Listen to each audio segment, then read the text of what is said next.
Good evening, Teamsters. Welcome to the Western Supplement webinar. I appreciate everybody getting together here on this Friday night.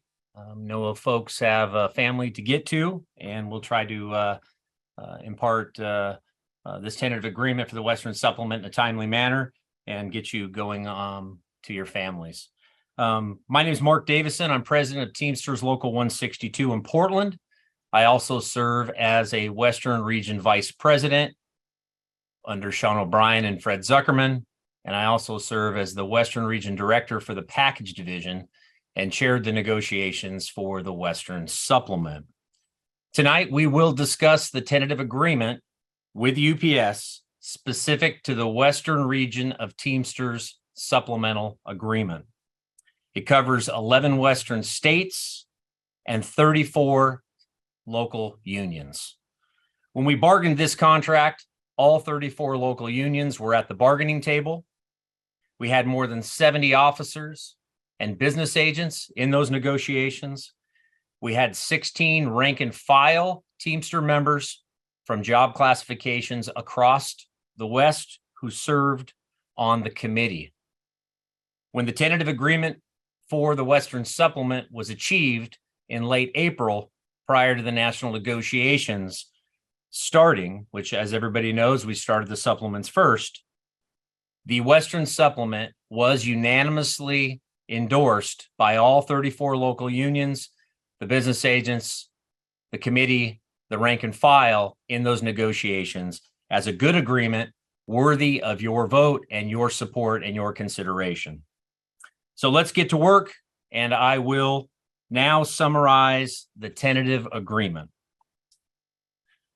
Under Article 6, bidding and job openings for feeder. Under Article 6, Section 1, feeder bidding, we modified to expand feeder driver seniority rights from 6 bumps to now 10 bumps when a feeder schedule is abolished.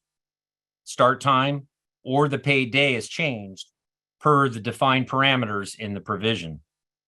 Feeder work rules with greater bumping protections shall prevail. Under Article 6, Section 2, package car vacancies, we modified the language to expand and improve package car driver seniority rights as follows. When a driver's bid delivery area is temporarily changed on a given day by 50% or more of its delivery stops, said driver shall have the right to 1. Follow the major portion of the delivery stops if seniority allows. 2. Work as an unassigned driver with seniority rights recognized. 3. Take the day off if staffing allows. Most areas in the Western Supplement only had this right when a bid route was changed on a permanent basis, which is defined as 3 days a week in 30 days, in a 30-day period. We now have daily changes where drivers can exercise their seniority rights, and it's Western Supplemental wide. Probably should have some water here. Section 4, part-time openings. This was a major achievement for part-time employees. We have deleted language that prevented part-time employees from greater seniority rights, and we have expanded part-time seniority rights for preferred job openings. So I'm going to read the language. The first deletion, employees do not have the right to select any specific unit, load, or workstation unless a prior practice has been established. So we deleted that language, and we are expanding seniority rights for part-time employees. We then added to the provision, in preload operations, preloaders may select specific load stations or workstations when there is a permanent vacancy. Unloaders, sorters, etc. may select specific work areas when there is a permanent vacancy. In hub operations, employees may select permanent vacancies in specific work areas. That's new language. If any dispute arises as to whether an employee is able to perform a job, the company will grant the employee an opportunity to demonstrate their ability to perform the work. Nothing in this provision is intended to prohibit the company from directing employees to work areas where additional work is needed, as long as it is assigned in seniority order from those available in the immediate area. While it is understood that the procedures in this section shall not cause a disruption to the operation, this provision shall not be used as a subterfuge to remove an employee from their preferred work area and have someone else perform that work. Nothing in this provision is intended to diminish or remove existing practices. So there's some practices in the West at various locations. Whatever those practices are that are superior, everybody's going to keep those practices. But what we found from the negotiations and the firsthand testimony, including from part-time employees who served on our committee, a lot of buildings have not had any of these rights for specific workstations, work areas, and the like. And so this was very good language. Current practices related to sorter pre-qualifications shall remain. And we deleted the language that stated any employee moving into a sorter or preloader job must be pre-qualified for the job to which she moves. So that's an improvement to the contract. Section 5, trial period. This is when folks go from, in most cases, a part-time job to a full-time job, such as package car driving. We modified the language to improve communication between management, the employee, and the steward for promotions, such as a package car driver promotion. And it also clarifies feeder disqualifications in areas that do not have language on the subject. And I'm summarizing the change in that section, and you'll be able to get a full view of the language on the Teamster app. And hopefully you folks are all going out to your union halls this weekend to get a full review of the contracts. Section 6, transfer request. Article 6, Section 6 is language in our contract for feeder drivers and package car driver transfers throughout the Western states. We improved the language. We removed a barrier that prevented an employee with less than 1 year in the classification at the time of the sign-up window from signing up for a transfer, but who later achieves 1 year when the transfer is offered. The number of buildings to sign up for each year has increased from 2 buildings to 4 buildings. We also deleted the disqualification provision that prevented an employee who turns down a transfer from further transfers in a given year.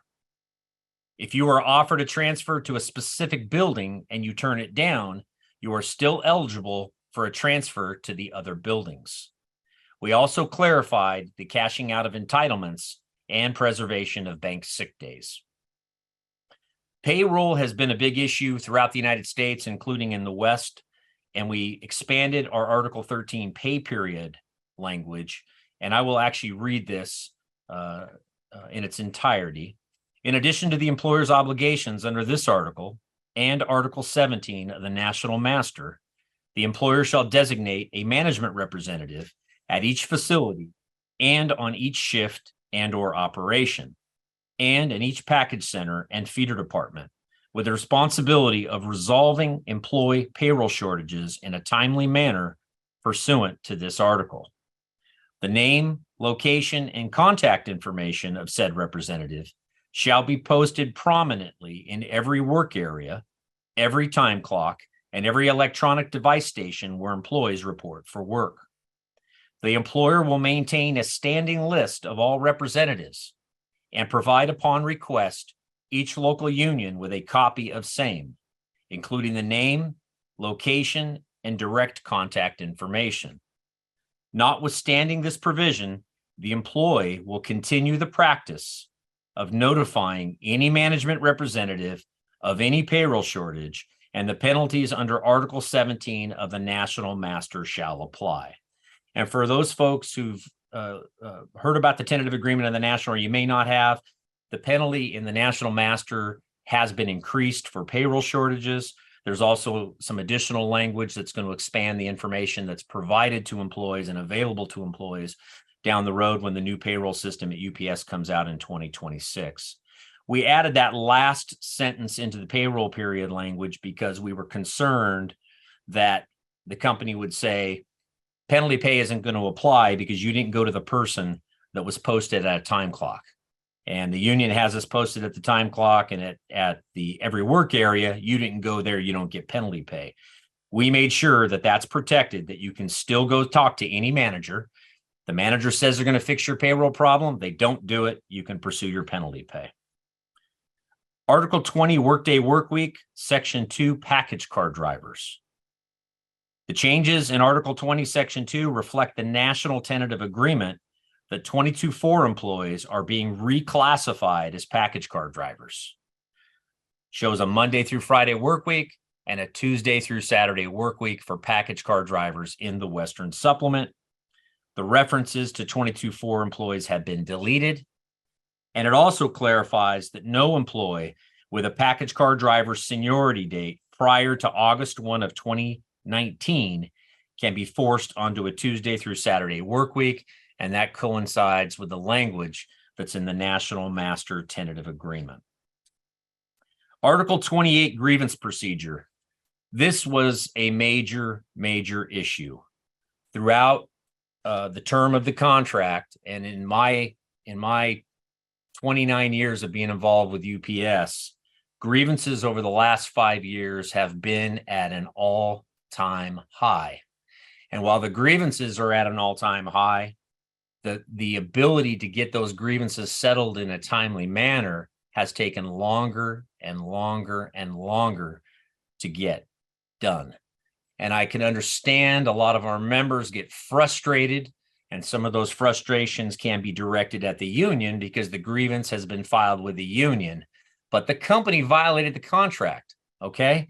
Well, guess what? We've got some really good improvements to the grievance procedure, and UPS is going to have to put a process in place that's fairly significant and fairly broad to deal with our grievances in a timely manner.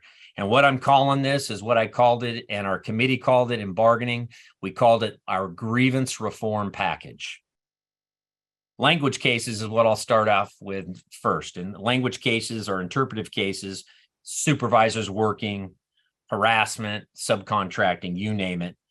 They're going to be handled as follows.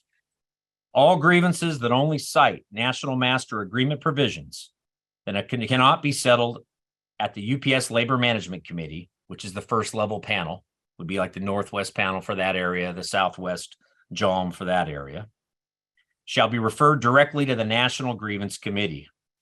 This bypasses the Western Supplement second level panel and gets our members' unresolved national language cases heard at the national panel 6 to 9 months sooner. You've got a harassment grievance against a supervisor, not correcting their behavior, not accepting responsibility for their misconduct, and that case goes to the Northwest panel. It's deadlocked. Instead of going to the West and that process being delayed, you can go directly to the National Harassment Committee. And again, it's going to save 6 to 9 months off the process. Our members deserve that timeliness, and that timely justice is probably the best way to say it. 2, the 3 contradictory and unenforceable steps in the grievance procedure have been combined to a single and enforceable step. They are no longer guidelines and are now provisions. While language in a contract is often referred to as a provision, that was not the case with the grievance procedure. The penalties for the company not meeting on grievances in a timely manner were not enforceable based on negotiated intent many contracts ago. The steps procedure was essentially a paper tiger. That has all changed. There is real teeth in the grievance procedure. 3, while all unresolved non-disciplined grievances must be filed within 20 calendar days, management is required to meet with the union within 45 calendar days on every grievance. Now, if you look at the language in the contract, it's a guideline. It talks about 10 days for meeting with a company. That's not enforceable. There was even charges filed with the National Labor Relations Board, but the bargaining history says it was a guideline and that the intent was those timelines were not enforceable. They have to meet on every interpretive case within 45 calendar days. That puts a burden on the company. It puts not a burden on the union, because we're there for the members and we're going to fight for the members and get those cases heard. And it's a great addition to the contract. The 6 to 9 month delay of grievance hearings at center levels is a thing of the past with this 45-day provision. Folks on the call, you know what I'm talking about. You file grievances, you know how long the process can take. It's unacceptable, and it's been repaired and it's been fixed. We've added language that the default decision language in the language talks about if you fail to meet, the party that didn't meet in a timely manner loses, and the party that, the moving party, the union, the union does their due diligence to meet and the company fails to do it, we win our grievance. If we get into an argument over a default decision, we have language, key language, that we can have that heard by a sitting arbitrator, and we don't end up arguing for a year or a year and a half through the traditional process of arbitration over whether or not the company met with us within 45 days. We can go to our grievance panel and say, hey, well, they didn't meet with us within the time limits. Here's my emails, here's my phone calls, here's all my dates I made myself available, and this is unacceptable. And so we've got real teeth in the procedure, and it means what it actually says. Unilateral postponements of cases at the panel have been eliminated. UPS would postpone our cases to delay the hearing of cases at the panels. There's now only one postponement, and it has to be by mutual agreement between UPS and the union. So just take, for example, the Northwest Grievance Panel. It meets every other month. If you had a case that you wanted heard, supervisors working, and the company used their postponement, or they got to the Western Supplemental Panel and they use their postponement, and they do that at every panel, you're adding 2, 4, 6, 8, 10 months to the grievance process, potentially, depending on the timing of the filing of the grievances. One mutual postponement. If you don't agree that it's postponed, the case is heard and our members get justice in a more timely manner. There's new language in the grievance procedure that also protects stewards' rights for processing and resolving grievances. You can review the language. I won't get into in depth, but we have locals where members, stewards are resolving some frontline grievances, 9-5s, and some other grievances of that nature. And some new managers come in and say, I'm not dealing with a steward on the issue. We put language in the supplement that you'll be able to review that puts some requirements on the company to keep those processes in place. And if anybody has a superior provision, you'll see they can keep their superior provision. Improvements have also been achieved in the handling of discipline. And this is a significant change for the better for our members. We've strengthened the language regarding proven dishonesty discipline. New language states it is understood that failure to accurately recall details during investigatory interviews, bona fide errors or mistakes, or simple methods errors do not constitute proven dishonesty. So we put some teeth in the language to protect our members. We've all heard it. Management calls somebody in. You don't get a lot of notice.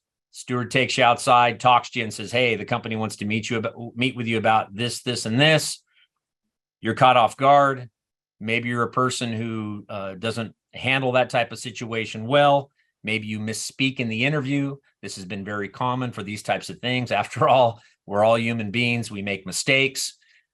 Things are said that people don't necessarily mean, or they don't understand the questions, or UPS is armed with all this data or information, and they're asking you loaded questions. If you don't accurately recall something in the interview, that's not going to constitute proven dishonesty. Okay, and it's been a problem. We've had a lot of problems over the years with this. We've strengthened the language to hopefully curtail more and more of these cases. And I think you'll hear more about that when I get to the portion about the sitting arbitrator. We also added new language that protects our members when the employer unduly delays a just cause investigation. We have language. We've had some cases where we've been successful at some of the panels where the company unduly delayed an investigation. They went beyond the time limits called for in the contract. filed grievances, got some members put back to work, including at least 2 cases that I'm aware of where the members received back pay, where the company unduly delayed the investigation. The panel had to make those arguments. Now we've put the language in the contract. We also have new language that establishes a strict timeline for meeting on off-roll discharges, otherwise known as the cardinal sins. So folks, somebody's removed from service pending investigation. The company later terminates that employee. And then oftentimes the local union is playing hard. It's very hard to get these members a timely hearing, so that if you can't get the member back to work, or the company is refusing to put the member back to work, that you can properly prepare a case that has to go to a panel. You don't want to have to do that at the last minute. So the contract now requires UPS to meet with the union and the member within 15 calendar days after a grievance has been filed on an off-roll discharge. Failure for UPS to meet with the union will result in a default decision against UPS, and the claim of the union will prevail. So we've had cases where the company delays these investigations, or not the investigations, delays meeting. I mean, it can drag on. Maybe they're trying to claim that they're trying to get additional information, which of course they should have already had all the information at the time they write a letter, right? They can't continue an investigation, but they do these things, and we have to make these arguments. They got to meet with us in a timely manner. They wanted language, the company, that said if the union failed to meet within 15 days also, that would be on the union and that the member would lose their job. And we said, absolutely not. We didn't fire the employee. UPS fired the employee. The burden is on you. And I have never met a union rep that I've worked with that refuses to meet on a member who's off roll and terminated. I mean, that is a high alert item. It goes to the top of any business agent's list. You got to go meet with management. And for our members, when you're terminated, and a lot of them unjustly terminated, deserve a more timely hearing for off-roll cases. If there's a disagreement over a default decision, we also put teeth in this language on default decisions, that the sitting arbitrator will hear those default decisions, so that if there is a dispute over that type of a pay claim and that type of a return to work claim, that the member will get timely resolution. But the language is going to say that failure for UPS to meet with the union will result in a default decision against UPS, and the claim of the union will prevail. Language cases will continue to be submitted to arbitration pursuant to this agreement. Discharge or suspension cases, including default decisions, will be heard in front of a sitting arbitrator. And then need another little touch of water here. Sitting arbitrator. At the lower level panels, we will now have a sitting arbitrator. The arbitrator is not a UPS or union employee. They are an independent third party. The sitting arbitrator will rule on unresolved deadlock discipline cases when the grievance panel, which is made up of UPS labor and the union, are unable to reach a decision. So the panel will conduct its business, hear the facts of the case, follow all the procedures of the panel, attempt to make a decision. If the panel itself is not able to make a decision, the arbitrator who is sitting there will make a decision. The sitting arbitrator will issue a bench decision, which means if you go to a panel, you will get the decision. You're not going to have to wait 6 months, 9 months, 10 months, 12 months. I even know of a few cases where folks are waiting 18 to 24 months to get their case for unjust terminations before a traditional arbitrator. That's gone.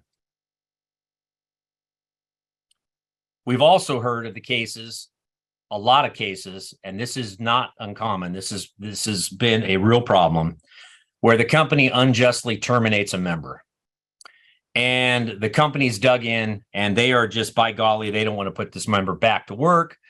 The case gets deadlocked at a panel, and it might not be heard for 6 months or 9 months, depending on the arbitrator's schedule. And they come to the union and the employee a month after the panel and say, we'll put you back to work with a suspension without back pay. And a lot of members will take that rather than wait another 6 months or 9 months or 12 months to return to work. And that's just not right. We have a lot of cases where a lot of members are just absolutely insistent that they are unjustly terminated, and they often put themselves in a situation, or the company puts themselves in a situation where they're making a decision to return to work without pay because they can't be starved out, for lack of a better way of saying it. And that's going to really help. Now, what do? We don't have a sitting arbitrator in the Western Supplement. So one of the things we did is we reached out to our brothers and sisters throughout the Teamsters grievance system nationwide and got their input for the panels that have a sitting arbitrator and what their experience has been. In Chicago's Local 705, a very well-known local, they have a sitting arbitrator. They say nothing but great things about the process and how it's worked for the membership and worked to really, truly, the company has to take this process a lot more seriously. They all report that members' cases are heard more timely. Members are more frequently returned to work. There are more back pay awards at the panels, which is not very common in the traditional system, but with a sitting arbitrator, they report there are more back pay awards. And fewer cases are actually not even brought by UPS to the panels to go before the sitting arbitrator, because UPS has to take the process more seriously, and they settle more cases at the lower level panels rather than go before the sitting arbitrator. That's what they've reported back to us. We spoke to the Atlantic area. They had the same experiences. We spoke to the New England area. They've had the same experiences. One other major thing that is with the sitting arbitrator, they will also hear what are known as points of order. So a point of order is there's a procedural issue in the letter, not talking about the merits of the case, whether or not somebody did something or not. The company didn't write the letter within the 10 days called for in the contract. The company didn't conclude its investigation. They kept, I call it post-shoring. They continued to build their case after the fact.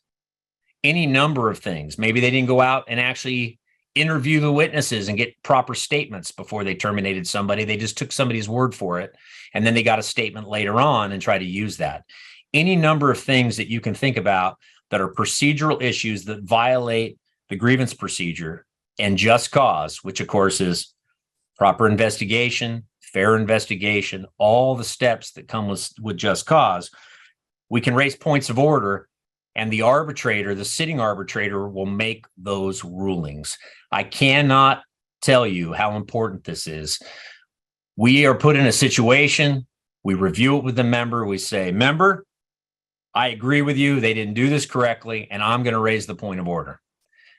We raise the point of order, we discover it, any way that it comes up, however it's discovered in the process. We raise that point of order at a panel. If it deadlocks and isn't heard under the traditional arbitration process, if it's deadlocked, that goes 6 months, 9 months, 12 months through the regular arbitration process. Meanwhile, we haven't even heard the merits of the case. If the union doesn't prevail on the point of order and an arbitrator says, sorry, I don't agree with you, sends the case back to be heard on its merits, it could be another 6 to 9 months to be heard on its merits. That's unacceptable. And this is really going to put some teeth in the contract for the business agents, that when they're finding these points of order and discovering these problems, there's going to be an arbitrator, a sitting arbitrator, who will make that ruling at the panel. And if you don't prevail on your point of order, then the arbitrator will hear the merits of the case all in the same day. And I think it's going to really tighten up the process. It's really going to bring transparency and integrity to the process. Now, training for the areas that have not had a sitting arbitrator. I mean, I'm very experienced in arbitration. I've had countless arbitrations.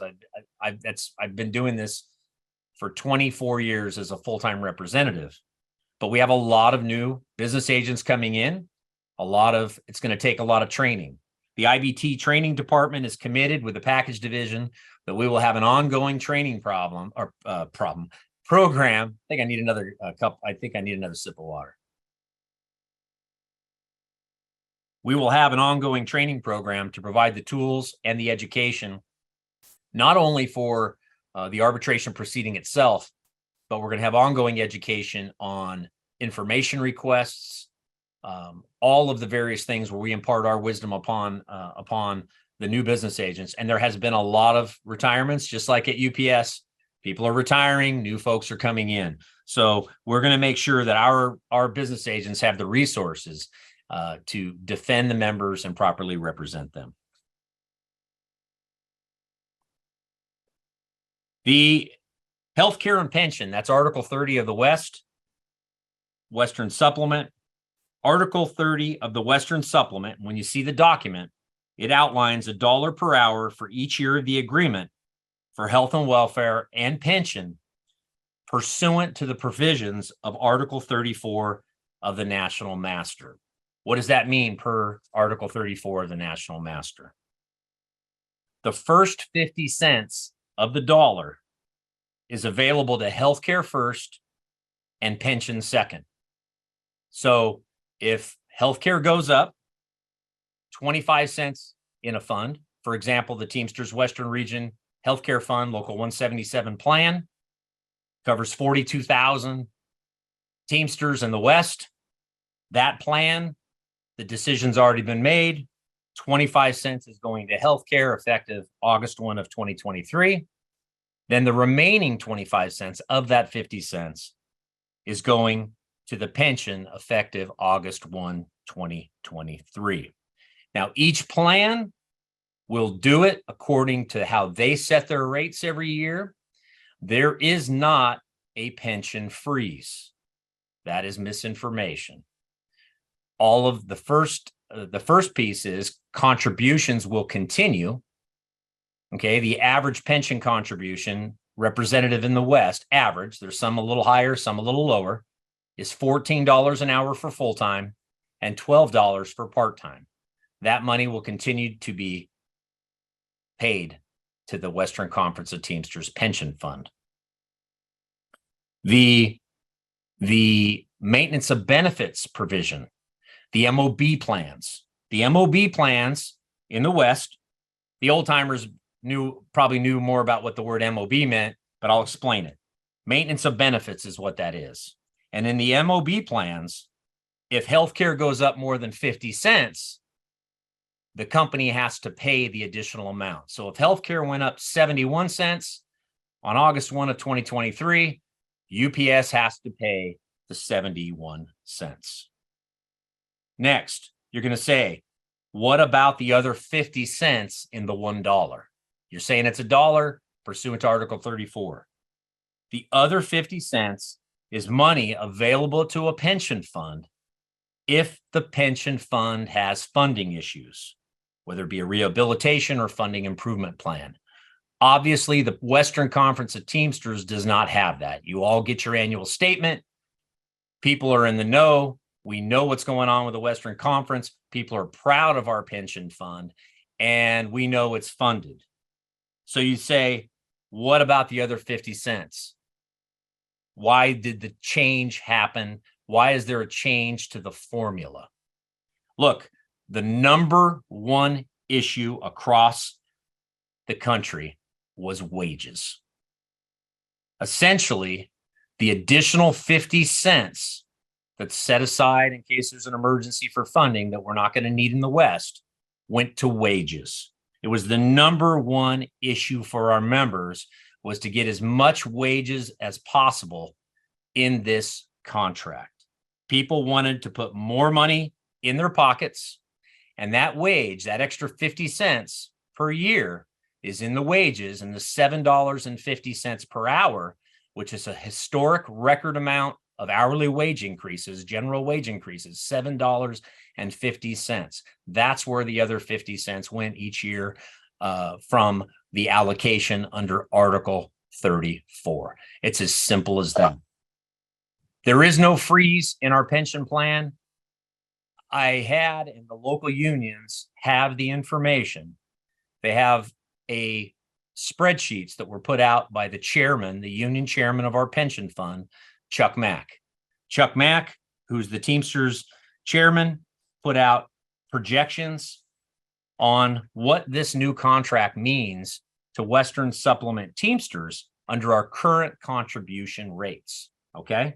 And the current contribution rate with a $14 average representative total rate of $14 for full-time at 2,080 hours, and it assumes no additional increases, is $300 per month. Now, you can get that information at your local union meetings. All of that information and documentation was provided to the locals by Chuck Mack. There's also a projection and part-time sheet from the Western Conference Pension Fund. And it's just unbelievable what our members are getting in their pension. Now, what happens in the other years of the contract? August 1 of 2023 comes. The Teamsters Western Region plan sent 25 cents to healthcare, 25 cents to pension. Next August, the trustees of the Health and Welfare Fund will go through the same drill, determine how much money needs to go to healthcare. The balance of that 50 cents will go to pension. So if healthcare goes up 10 cents, 40 cents will go up to pension. Will go to pension. If zero goes to healthcare, 50 cents will go to pension. In my own plan in Oregon, we haven't had an increase in the last few years. We will be meeting here shortly to establish our diversion to the pension. And so each plan will go through this drill, and it's to be determined each year of the contract. Okay. So there definitely is not a pension freeze. It is absolutely, there is money available. The Teamsters have done an excellent job. The leadership, the trustees on the health and welfare plans have done an excellent job in managing costs. And a lot of the funds have not had increases for quite a while. Some of the funds have had some incremental increases every year. And we can just be really proud of the management of the trustees in the plan. The pension plan, we can be proud of what the trustees are doing on the pension plan. I've had members say, because this year was a bonus year, are the bonus years continuing? That's something that the union trustees will be talking further to the employer trustees. I know personally, I've already expressed that to Chuck Mack, our chairman, that we need to continue to look at that. Is it guaranteed, those bonus years? It's not guaranteed. It would be a lie to tell you that it's guaranteed, but it's something that we can do and that we can push for. And we have been successful in a number of years of getting additional accruals on top of our hourly contributions. I've said it before, and people know me. You go to a family barbecue, and there's not very many people there who can tell you that their employer pays 100% of their healthcare benefits and that they have the type of pension plan that we have. Real retirement security.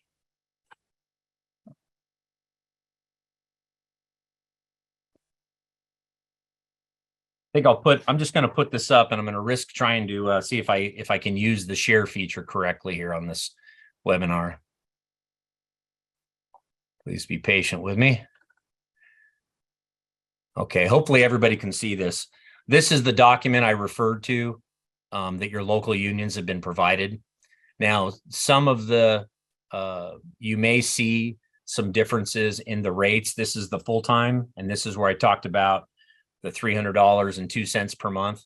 This assumes an average representative rate of $14 an hour for a full-time employee. And you can see based on when you go through this diagram, and you'll see from when you talk about this more at your local unions, that in the next 5 years, somebody, assuming no increases, is going to earn almost, if you look at the second category here, this is a participant age 45 with 25 years of past covered service with UPS as a package driver. They plan to work 5 more years and retire at age 50 with an unreduced benefit under the Peer 80 program.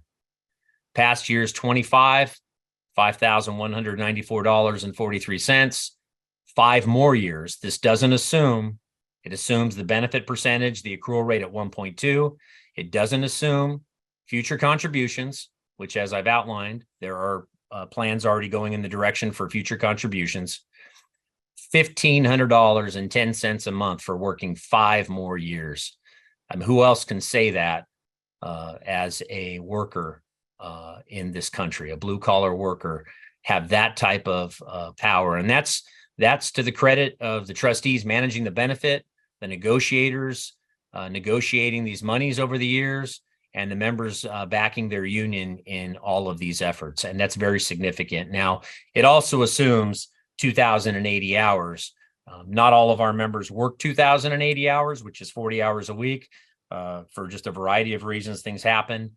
But it does assume that, and just very impressive. And I'll go to the next page here on part-time employees. This assumes 1,040 hours. Now, we have a lot of part-timers that work more than 1,040 hours, that work, more than, it assumes 20 hours a week. So we have a lot of part-timers that work 25 hours a week, fewer that work 30, even fewer more that work 40. But we have a lot of folks. And if somebody puts in 1,040 hours a year, you can see, based on the current amount, the power of the future accrual of the pension, $140.65 for each year of service. And you can just follow the graph. And these are going to be available. Your local unions have been provided this information. And so I just, I hope it helps dispel some of the concerns. There is a change in the formula, but that additional money went to our members' number one priority in this contract, wages. And at the same time, our pension is funded. It's there for you. It's there for me. I mean, I wouldn't do anything to harm our pension plan. I serve as a trustee on the plan. There is nothing I would do. I have been in this pension plan for 29 years, and I want to retire just like our members. And I think this is a pretty big testament to everybody involved in how we've handled these benefits. And God bless us, we've got the extra money also for you to get some wages. And those wages are going to be paid also on your overtime. And members made it clear they needed to do that. So I'll turn this screen off. Now, one thing I want to explain, when we go through the Western Supplement, the call's already 45 minutes long. I apologize for it going so long, but we had a lot that we wanted to share. You have your local union riders, Joint Council 3, Joint Council 28, Joint Council 37, the Southwest, Hawaii, Alaska. All of those contracts also have improvements in those labor agreements that you will be able to see on your Teamsters phone, on the Teamsters app. Ballots were already mailed with the instructions for QR code voting, telephonic, or internet. With all the options, you'll get a code, you'll see all the details, all the voting instructions. All of those contracts, you may say, hey, Mark, you didn't talk about vacations. Hey, you didn't talk about whatever is covered in your local rider. I call it the goodies. It's where a lot of the goodies are that people live with on a day-to-day basis, how you bid your vacations, all of that type of stuff. That wasn't part of this call. All of those riders have improvements. I've seen them. Every committee that worked on those riders made contractual improvements, and that was not part of this call. So I don't want people to think, oh, geez, this is all we're getting in the Western Supplement. No, there's so much more when you go to your local unions. And then not to mention the National Master Agreement. And I would just thank everybody so much for getting on the call. And I'm going to ask you to do, you really want to do something. And I always tell my members who know me well, I always want us to be part of the solution and not part of the problem. This doesn't happen but once every 5 years. I know you have a lot to do with you and your families on weekends, but get out to the union hall. And if you've got something that prevents you from getting out to the union hall for your meetings, read the documents you've been sent. Read the documents on the phone app. Call your business agent. Call your steward. Call somebody you trust who knows the contract, right? And say, hey, I got this. Do you know anything about it? No, I don't know that much about it. I'll call the hall. Get the answers. Get the answers. It's a democratic process. One member, one vote on the contract. And you've been on the national calls, but in all of the history that I've been involved with UPS, the list of historic achievements in this contract is staggering. In my 29 years, I've never seen a holiday added to the contract. We added Martin Luther King, right? Quadruple pay for supervisors working. We don't want the supervisors to work, but UPS can't help themselves. Non-educational transfers for part-time employees. 7,500 new full-time inside jobs. No inward-facing cameras or in-cab audio recording. Protection against autonomous shifters. Restrictions on forced overtime on scheduled days off. More sure post volume on the package cars. Air conditioning. Additional $1 an hour for hazmat responders. You name it, it's in this contract.